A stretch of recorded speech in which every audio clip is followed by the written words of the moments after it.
Siddhu Jonnalagadda DJ టిల్లుతో ఓ bench mark create చేశాడు. టిల్లు గాడి walking style, dialogue delivery, mannerism అంతా కూడా కుర్రాలకు బాగా ఎక్కేసింది.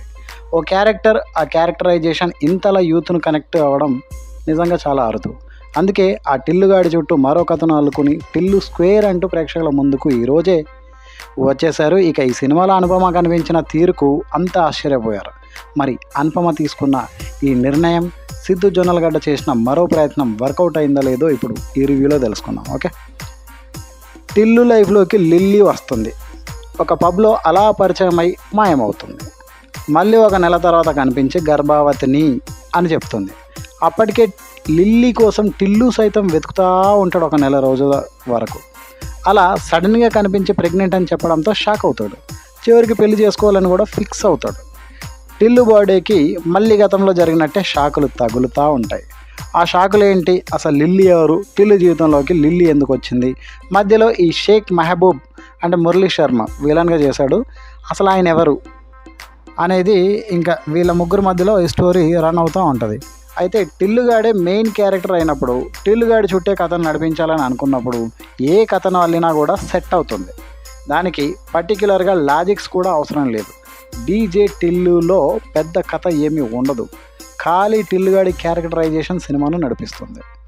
ఇందులోనూ అంతే. కాకపోతే ఈసారి అంచనాలు భారీగా ఉండడంతో కాస్త ట్విస్టులు, టర్న్స్ కూడా యాడ్ చేసుకున్నారు.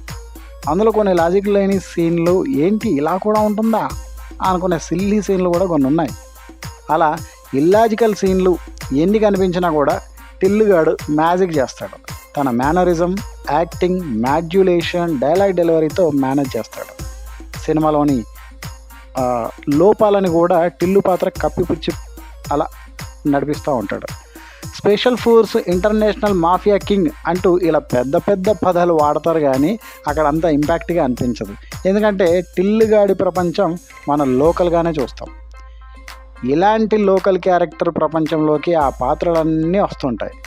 ఇంటర్నేషనల్ డాన్ ఏంటి ఇంత సిల్లీగా సింపుల్గా ఉన్నాడు అనిపిస్తూ ఉంటుంది.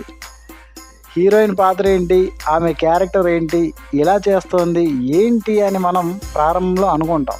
ఎందుకంటే మనకు హీరోయిన్ అంటే ఇలానే ఉండాలని అనే కొన్ని పరిమితులు అయితే ఉంటాయి కదా, మనకి సూత్రాలు, పరిమితులు, లిమిట్స్ అనేటివి మనకు ఉంటాయి. కానీ చివరిలో ఆమె పాత్రలోని అసలు కోణాన్ని చూపించి జస్టిఫై చేస్తారు. అందుకే ఇంతలో ఓవర్ చేసిందని చెప్పేసి అప్పుడు జనాలకు అర్థమవుతుంది. అది ఎప్పుడు అంటే సెకండ్ హాఫ్లో రివీల్ అవుతుంది. ఓహో, అందుకనే హీరోయిన్ ఫస్ట్ హాఫ్లో అంత ఓవర్ చేసిందా అని మనకు అక్కడ మ్యాచ్ అవుతూ ఉంటుంది అనమాట. ఇందులో సిద్ధు చేసిన పాత్రలో అంటే టిల్లు పాత్రలో అదే పాత్ర కాకుండా అనుపమ చేసిన లిల్లీ పాత్రను సైతం రైటర్స్, ఈ డైరెక్టర్స్ బాగానే రాసుకున్నారు. ఆమెకు ఎక్కువ ప్రాధాన్యం ఇచ్చారు అనిపించింది. ఇంకా చెప్పాలంటే టిల్లుగాడి కంటే కూడా మంచిగా రాసుకున్నారు అని చెప్పొచ్చు అనుపమ పాత్ర. అదే ఈ మూవీకి హైలైట్.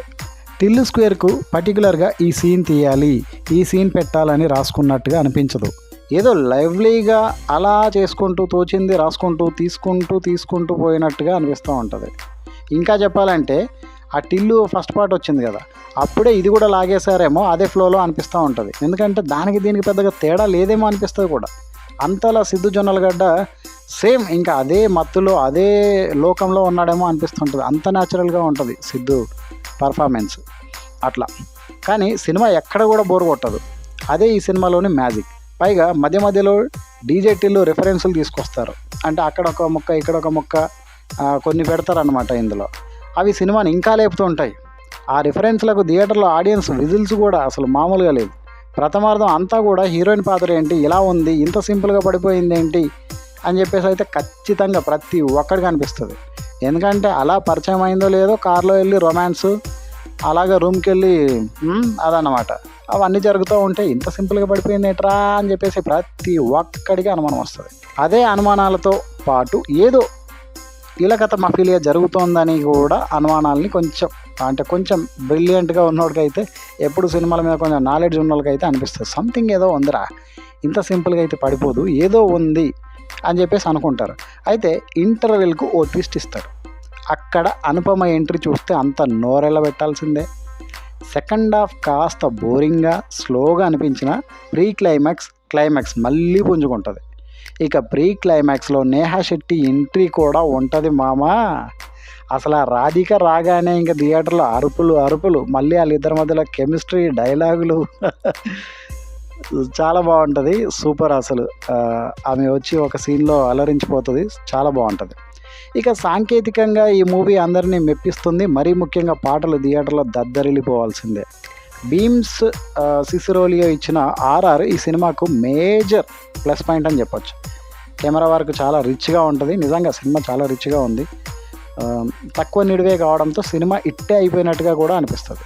సితారా ఆ ప్రొడక్షన్ హౌస్ మన నాగవంశీ గారు, సో ఏమాత్రం తగ్గకుండా ఆ నిర్మాణ విలువలు కూడా అట్లనే రిచ్గా ఉన్నాయి. టిల్లుగాడి పాత్రలో మరోసారి సిద్ధు అందరినీ నవ్విస్తాడు. టిల్లుగాడు అందరికీ సుపరిచితుడే. టిల్లుగాడి క్యారెక్టర్లో సిద్ధు మరోసారి మ్యాజిక్ చేశాడు. ఎంతో అవలీలగా, ఇందాక చెప్పిన కదా, ఆ క్యారెక్టర్ని ఈజీగా చేసి పడేసాడు. ఆ స్లాంగ్ మాత్రం మనకు, ఆ మేనరిజం అన్నీ కూడా మనకి ఇప్పటికి కూడా గుర్తున్నాయి. అవన్నీ ఇంకోసారి రిపీట్ చేసుకున్నట్టుగా ఉంటుంది. ఇక అనుపమకు మాత్రం ఇది చాలా కొత్త క్యారెక్టర్. ఇంతవరకు ఇలా కనిపించలేదు, నటించలేదు. ఏ సినిమాలో కూడా ఆ ఛాన్స్ రాలేదు. సో అంత మంచి పాత్ర, చాలా డిఫరెంట్గా ఉంది. అఫ్కోర్స్ కొన్ని పిండేశారనుకో అనుపమని, బట్ కథలో అవన్నీ భాగమే కాబట్టి అలాగా పిండేసే పాత్ర అయినా సరే అని చెప్పేసి ఒప్పుకున్నట్టుగా ఉంటుంది. ఇక తండ్రిగా మురళీధర్ గౌడ్ హిలేరియస్గా కాసేపు నవ్వించాడు. మార్కస్ లడ్డు పాత్రలు ఓకే. మురళీ శర్మ గెస్ట్ రోల్గా అనిపిస్తుంది. పెద్ద ఏం లేదులే, అతను మరీ పెద్ద ఇంటర్నేషనల్ డాన్ ఏందో అసలు పెద్ద ఏం అనిపించలేదు. బట్ ఓకే, ఇంకా మనకు కావాల్సింది అక్కడ కామెడీ, టిల్లుగాడు, మేనరిజం ఇవే కాబట్టి మనకు సరిపోయిందిలే. కానీ ప్రిన్స్ అక్కడక్కడ కనిపిస్తాడు, అతనిది పెద్ద ఏం లేదనిపించింది. ఇలా అన్ని పాత్రలు సినిమాకి ఏదో రకంగా హెల్ప్ అవుతూనే ఉంటాయి. మొత్తానికి ఆ విధంగా బాగానే ఉంది. మళ్ళొకసారి టిల్లు స్క్వేరు మంచి ఎంటర్టైన్మెంట్ ఇచ్చేసింది అని అయితే అనిపిస్తుంది. ఇది టిల్లుగాడు రివ్యూ. ఓకే, ఈ వీడియో మీకు నచ్చితే లైక్ చేయండి. అట్లనే మన ఛానల్